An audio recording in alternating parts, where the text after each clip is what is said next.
Irmãos e irmãs, normalmente nós ouvimos na liturgia, no Evangelho, que as pessoas, que os israelitas que estavam na Samaria, eram pessoas que sofriam uma grande discriminação dos outros judeus.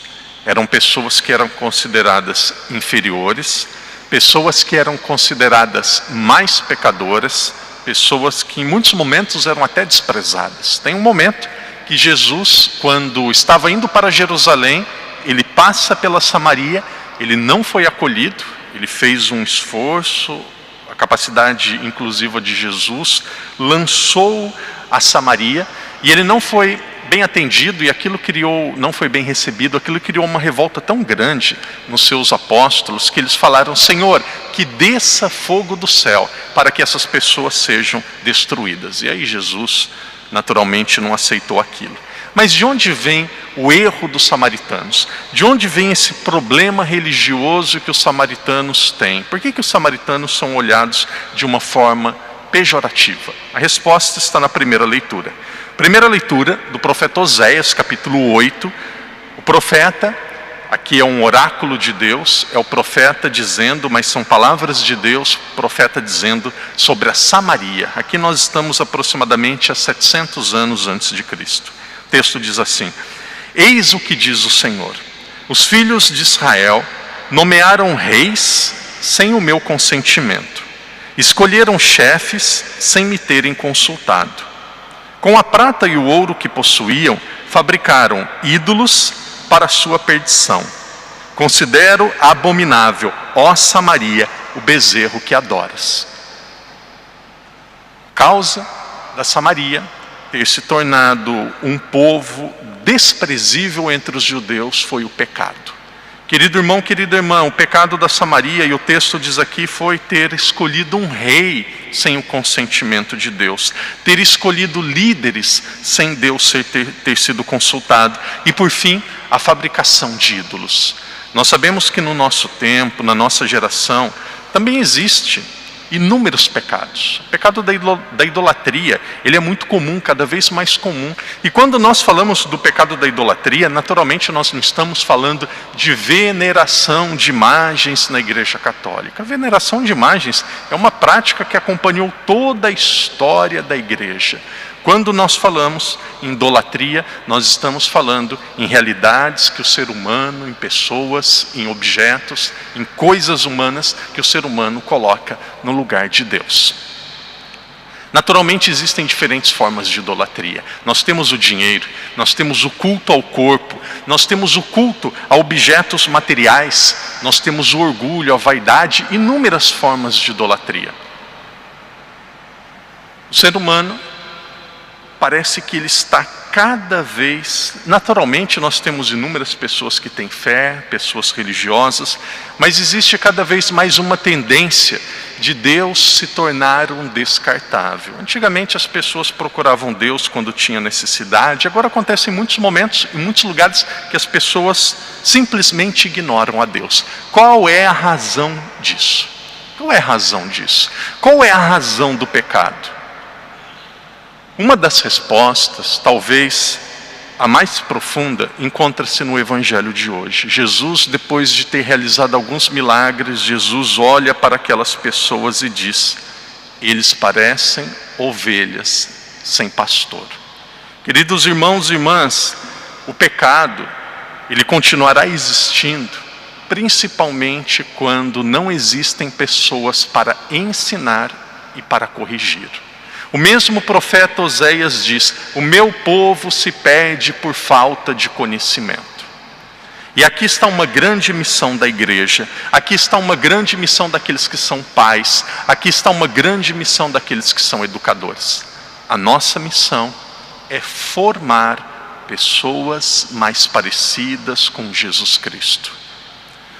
Uma das maiores tentações da igreja, uma das maiores tentações talvez dos pais e dos educadores, é querer ser popular, é querer agradar, é querer ser benquisto, é querer deixar ou dar uma mensagem que as pessoas vão se sentir alegres, felizes e confortáveis com ela. Mas veja, desde o período bíblico, durante toda a história da igreja, o profeta, e aqui humanamente falando, o profeta é uma missão ingrata.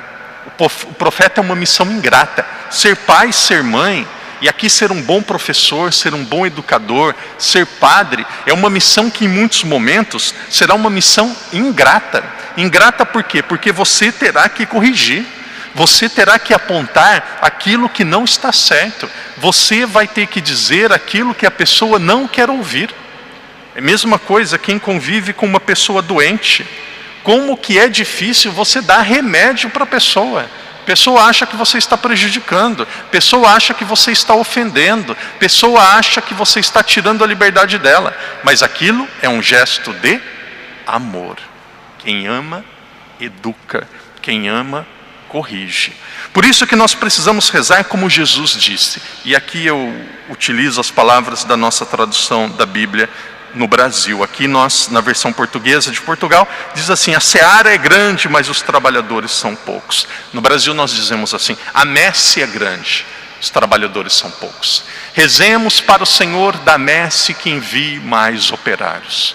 Claro que nós estamos rezando pelos religiosos, pelos padres, mas aqui nós também estamos rezando por leigos convictos, por leigos que amam a igreja, por pessoas que amam a Eucaristia, por pessoas que procuram a confissão, por pessoas que rezam o terço.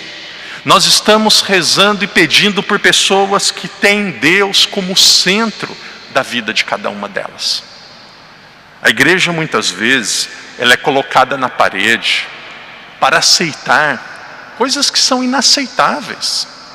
A missão da igreja, e aqui o padre dizia agora há pouco, a missão da igreja, como a missão dos pais, dos educadores, não é ser popular. A missão da igreja, como a missão dos pais, é conduzir os seus filhos para a verdade. O maior presente que você pode dar a alguém é a verdade. Quando você dá a verdade, a pessoa se liberta. É por isso que quando uma pessoa quer fazer direção espiritual, uma pessoa quer fazer aconselhamento, não existe direção espiritual, não existe aconselhamento, e aqui também entra na área da psicologia para counseling, terapia, não existe nada disso sem a verdade. Enquanto nós não nos deparamos com a verdade, com aquilo que é correto, nós jamais vamos amadurecer. Querido irmão, querida irmã, por isso que o texto diz de uma forma muito clara: o Senhor abominou aquele povo que pecou. Santo Agostinho, quando ele fala sobre o pecado, ele fala que o pecado ele pode se manifestar de 3 formas diferentes. E aqui ele usa uma analogia. Existe o pecado que está dentro da nossa casa, existe o pecado que está no caminho, e existe o pecado que já está enraizado. O que significa o pecado que está dentro da nossa casa? O pecado que está dentro da nossa casa é aquele pecado que só nós conhecemos, que só nós sabemos, que nós guardamos muitas vezes, parece como um animalzinho de estimação, cuidamos, a gente sempre diz: vou vencê-lo, vou superá-lo, não vou cometer mais, mas ele está lá dentro, as pessoas não sabem, ele não é público. Você sabe, você luta, você se confessa, aquilo não faz bem, você sabe, esse é o pecado que está lá dentro da nossa casa. Existe o pecado que está no caminho. O que significa o pecado que está no caminho? O pecado que está no caminho é o pecado público. É o pecado que as pessoas percebem em nós. Muitas vezes as pessoas percebem que alguém é agressivo. Muitas vezes as pessoas percebem que a pessoa ela se comporta de uma forma que é contrária à castidade.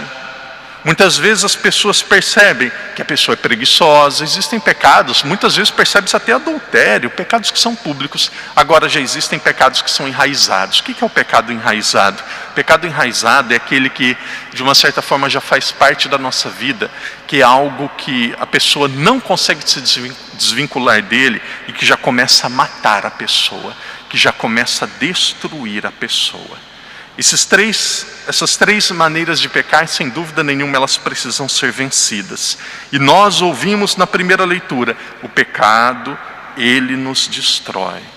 Nós ouvimos na primeira leitura: quando uma pessoa, ela está no pecado, essa pessoa, ela se afasta de Deus. Por isso, querido irmão, querida irmã, que Deus nos ajude a olharmos para dentro de cada um de nós, e aqui de uma forma muito especial, nessas 3 formas que Santo Agostinho disse, que nós começamos por aquele pecado que nós guardamos dentro de cada um de nós, que muitas vezes só nós sabemos, que muitas vezes não se tornou público. E aqui é preciso dizer, o Evangelho dizia que é preciso clamar por pastores, que é preciso clamar por líderes. Aqui é preciso dizer em alto e bom som: Deus é misericordioso, Deus é amor, Deus é bom. Mas como que Deus vai exercer a sua misericórdia para com aquele que não reconhece o pecado? Como que Deus vai exercer o seu amor e a sua misericórdia para com aquele que não reconhece que está errado? Como que eu vou perdoar uma pessoa se ela não pede o meu perdão? Como que eu vou perdoar uma pessoa se ela não reconhece que ela errou? Nós precisamos reconhecer o nosso pecado. E aqui, parece que quando nós usamos este termo, parece que quando os padres, as pessoas da igreja falam isso, parece que muitos até se arrepiam. O inferno existe, o demônio existe, o mal existe. A palavra de Deus ela é muito clara: no fim dos tempos, o joio e o trigo vai ser separado, ou serão separados. É uma forma clara de dizer que o mal existe. O lobo e a ovelha, ou a ovelha e o cabrito, serão separados. Existe o bem e o mal. Que Deus nos ajude, mesmo com as nossas lutas, desafios diários. Que Deus nos ajude a fazer uma opção por Ele, a quebrar, a destruir todos os ídolos, tudo aquilo da nossa vida que nos afasta de Deus.